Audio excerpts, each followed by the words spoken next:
What's up, guys? I am back, and I'm very happy to start my Contradictions of Capitalism series. I'm going to start with the contradiction between monopolies and competition. So today will basically be a giant BTFO to the neoclassical idea of perfect competition and all of the laughable assumptions that go along with that, such as rational expectations, perfect knowledge, etc., etc. If anyone is looking for like a serious, blow the fuck out of neoclassical economics, I would really recommend Anwar Shaikh's lecture series, which I will link, I'll link some of them below. I'll link the ones that are relevant to competition, but you can check out the rest because they are awesome. So I'm going to use a few clips of him here just to, hammer a few points home. But he basically explains that the classical tradition, so classical economists like Smith, Ricardo, and Marx, they were analyzing actually existing capitalism. They were analyzing actually existing business relations and social relations, in which it was understood that there were power differentials, there were obviously different classes, laborers, owners, etc., and that the relationship or the processes of capitalism were conflictual. The neoclassical tradition, on the other hand, thanks to the politics of the time and their desire to portray capitalism not as this crisis-ridden, conflict-ridden kind of a sphere of differential power dynamics, but as an ideal system that, brings the most satisfaction to all at all times. So instead of starting from the point of production, neoclassical economists started from the point of exchange. And from the point of exchange, superficially, it appears as though everything is equal, right? There's just two people coming in, making a conscious choice that's going to maximize their own satisfaction. And it doesn't matter if you're an owner or a laborer or whoever you are. It doesn't matter where you fall in the hierarchies. Everyone's wants will be satisfied. There will be full employment. It'll just be mutually beneficial transactions, voluntary transactions occurring at all times. But you can see how powerful vision this is if you want to represent capitalism as an ideal system. So with this point of view, you begin with exchange, and everybody knows from those early models of exchange, the diagrams, Edward Bowley box diagrams, where two consumers exchange with each other, and in their mutual exchange, each one gets better off. Now, interestingly, that same notion is applied to trade. So therefore, in international trade, you don't say that trade takes place by businesses trying to seek profits and getting the most out of them, as Adam Smith says, as Ricardo says, as Marx says. You say instead, each nation can be viewed as a consumer, as a trader, and these two trades will not take place unless everybody is better off after them. So it follows that international trade also improves the satisfaction of a nation. The trouble with those things is that they've never worked empirically, but they work and they persist because they perform a powerful ideological function, which is to represent capitalism as an ideal system. So in order to uphold this vision of capitalism as, super efficient and only there to serve the consumer, you have to make some assumptions about perfect competition. So number one, every firm is alike. So in essence, there is only one firm. Or there's, a million firms, but they all have different names, but they're essentially alike, so there's really just one firm. Every firm is very, very small in relation to the market. So every firm is just infinitesimally small, so much so that they do not believe that they will have any impact on the market, basically no matter what they do. And this is done to abstract from the idea of demand. So they are basically demand indifferent, in that they think that they can just produce whatever, and it's not going to actually have any influence on the market because they believe this will not happen because they are too small. Every firm is a price taker, not a price setter. So they do not set prices. The market just decides. The market gives them the price, right? Nobody is setting prices. And as a price taker, it seeks to maximize its own satisfaction, which is its own profit. So if I go in and I observe firms setting prices, I'll say, aha, imperfect competition. If I observe firms take into account other firms, I'll say imperfect competition. In fact, if I observe any firms at all, I will always end up saying imperfect competition because the construction is so bizarre that it does not survive any observation. And again, one has to ask, how can something last 130 years as the dominant paradigm if it is contradicted by the empirical evidence? The answer is because that's not the issue. It is providing a powerful foundation for the understanding of society. So this idea of perfect competition is so foundational to this liberal myth that capitalism is this wonderfully ideal system that will satisfy the wants of all, and it will produce the most desirable results because competition will weed out the bad, it'll keep only the good, only the ones that are satisfying people's needs will be kept in, it'll regulate prices, it'll regulate industries, it'll regulate employment. So it's a very, very powerful concept, and in this view, monopoly is viewed as abnormal, as an aberration. It's usually blamed on state intervention or something of the like. And yet, looking at material reality, something that orthodox economics is quite allergic to, we see that where liberalization has proceeded the most, nearly every industry has concentrated into fewer and fewer hands, into fewer and fewer firms who do exercise degrees of control over the market and who are not merely passive price takers. So today we're going to look at why this is, a natural progression of capitalism and not just some wonky aberration that we could fix if we just liberalized a little bit harder, which I think is always the most hilarious argument, everything we've been doing so far has been going horribly, so why don't we double down on it? Oh shit, double the trouble. Well, why don't we double down on the double down? Oh, brother. So we're going to look at 3 different viewpoints today from within the Marxist perspective. When I had the idea to make this video, I really saw it being a very straightforward video about monopolies versus competition, but very quickly, once I just kind of went down the rabbit hole of debates going on, even within the Marxist tradition, I realized this could very easily be the most complicated video that I ever make or that you ever see. So I'm just going to really do a cursory overview and link a bunch of things in the description box. If you're interested in these debates and you want to look further into it, you can check them out. So we're going to look at David Harvey, Anwar Shaikh, and the Monthly Review School. Monthly Review encompasses Sweezy, Braun, Foster, McChesney, whole whack of scholars within that school. So Harvey sees competition and monopoly as kind of oscillating back and forth together in a kind of contradictory unity. Although he has made clear that the centralization and concentration of capital is a clear progression of the accumulation of capitalism, the Monthly Review position can be traced back to Lenin's discussion of imperialism as, the highest stage of capitalism.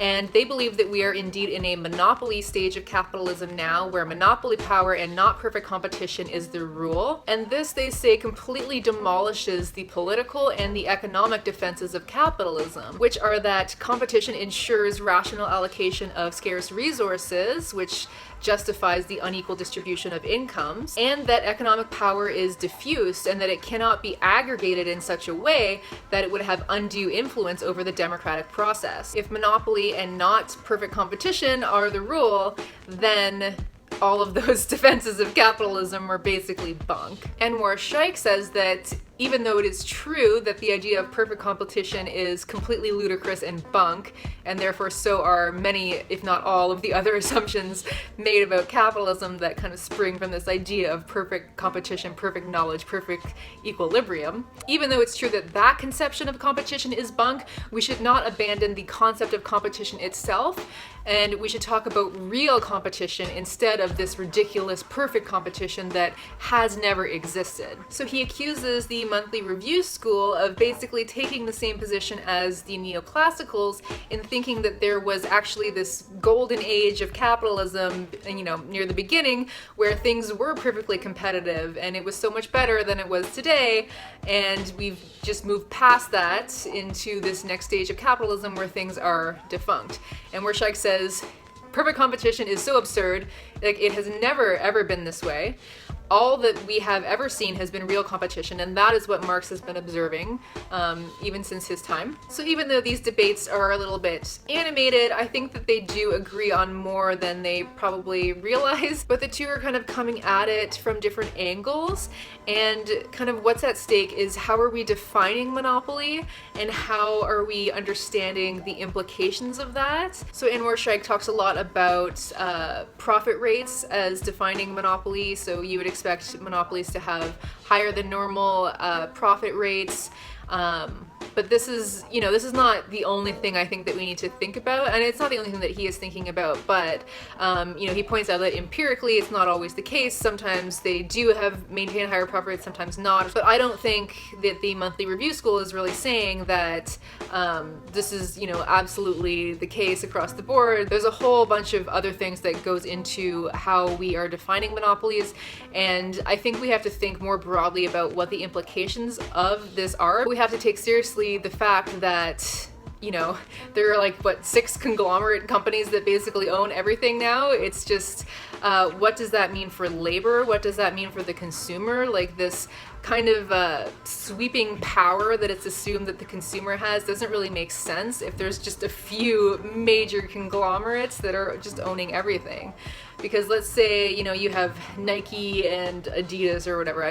This is not really an example, but let's say, I really hate Nike because of their practices with sweatshops. So, okay, I'm going to boycott them and I'm going to buy from this other brand. Well, guess what? Both of these companies are owned by this parent conglomerate, so you're just basically giving your money to the same people no matter what you do.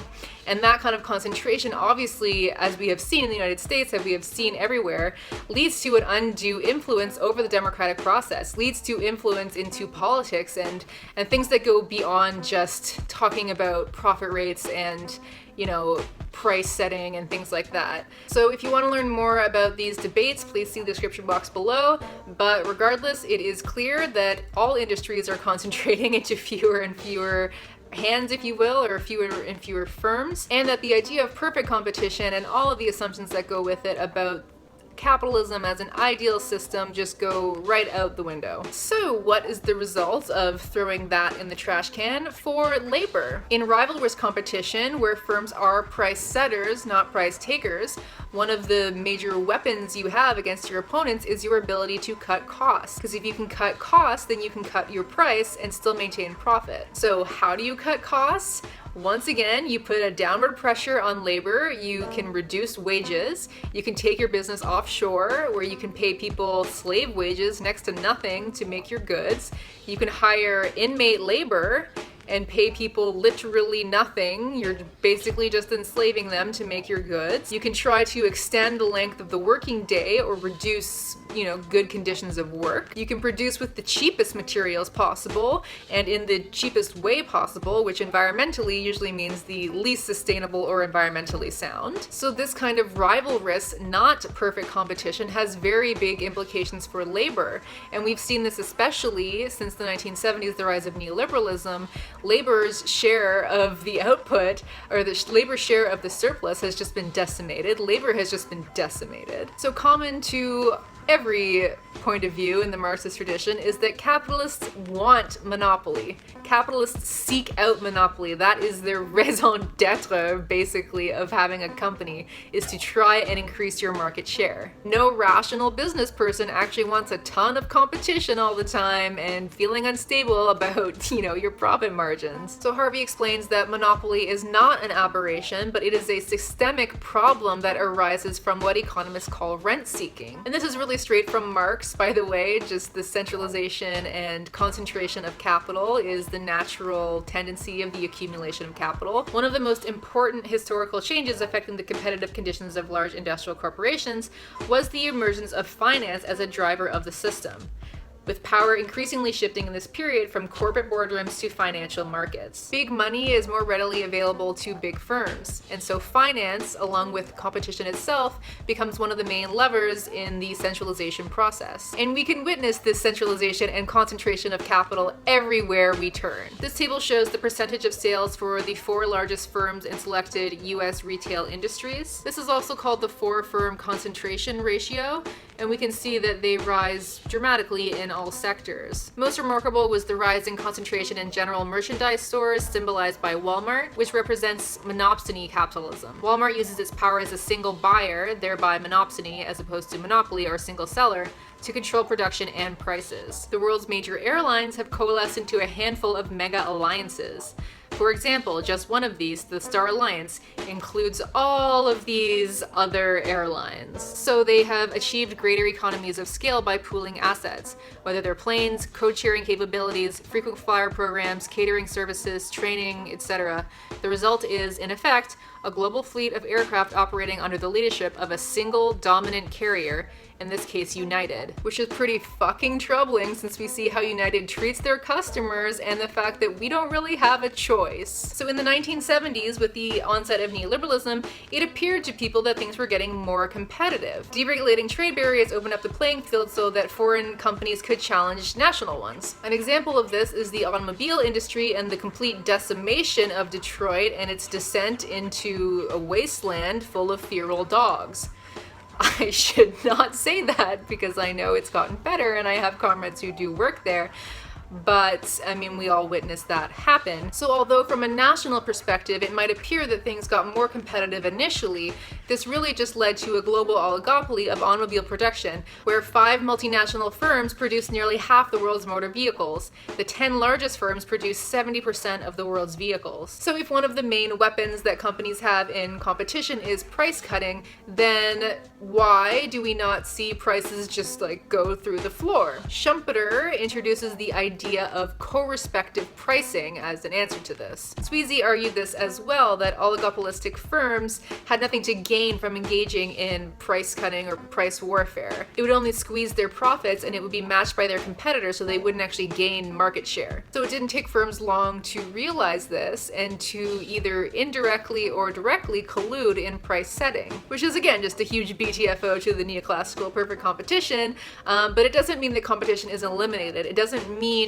that, you know, new players can't come in and disrupt the old hierarchies. And certainly new players can disrupt kind of old industries. So you had Netflix totally disrupting, you know, Blockbuster and all of those places like HMV, etc. So you can have new technology disrupting old monopolies that seem secure. The methods of competition also change slightly in situations of collusion. So instead of this price-cutting behavior, you'll see other things like a sales effort, like investing in advertising and branding and other things like that, so that you can charge higher prices, or you can charge monopoly prices just for having like a swoosh on your running shoe. Of course, cutting costs remains important to maintain or increase your profits, and in another video I will talk about neoliberalization and the global labor arbitrage and just the brutal, bare, horrible exploitation of workers in the third world to make our sneakers with swooshes on them. But thinking of the production of classes, the production of transnational classes or a transnational capitalist class,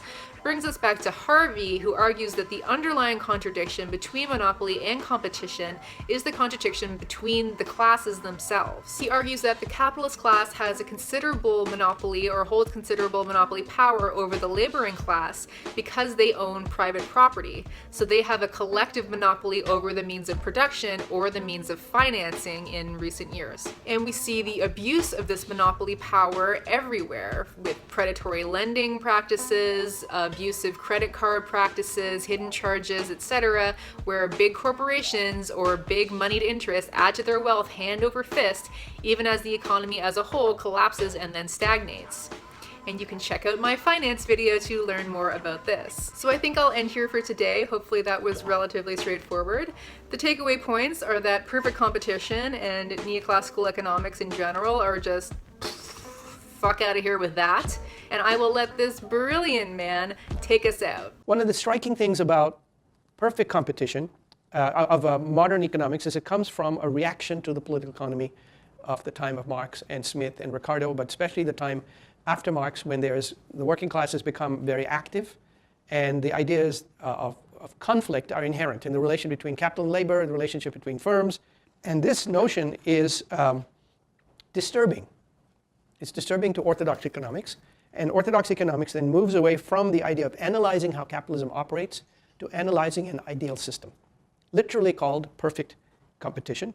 The early mathematical economists pretended that they were doing this project in the name of analytical refinement, but they're really doing it in the name of ideological displacement. They're moving away from a vision of a competitive, conflictual relation to a passive, equilibrium and optimal relation. Interesting to me, prior to that, is that all of these developments take place in the worst Great Depression in capitalist history up to that point, which is called the Long Depression of 1873 to 1893. Devastating impact on people, on businesses, on employment, on poverty. And in the midst of this real disaster are sitting the orthodox economists constructing a theory of ideal, perfect, optimal capitalism in which none of this can happen. What's that phrase when people come back from war and they have this stress disorder? What is that called? Post-traumatic. Post-traumatic stress disorder. So modern economics is a post-traumatic stress disorder of the 19th century. It arises from that.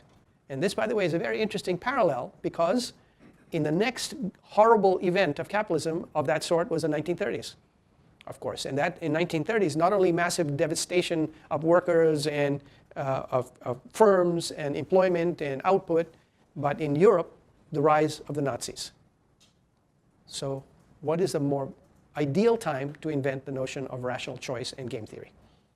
Sitting in the cafes in Vienna as the Nazis are roaming across Europe, von Neumann, Morgenstern, and others are talking about ideal, optimal choice. I find this incomprehensible, really incomprehensible. I can see it as a mental disorder, as I think it's Wesley Clare Mitchell calls this, a kind of rational choice theory is a mental disorder. But it's bizarre that it becomes then the dominant representation of human behavior in these contexts.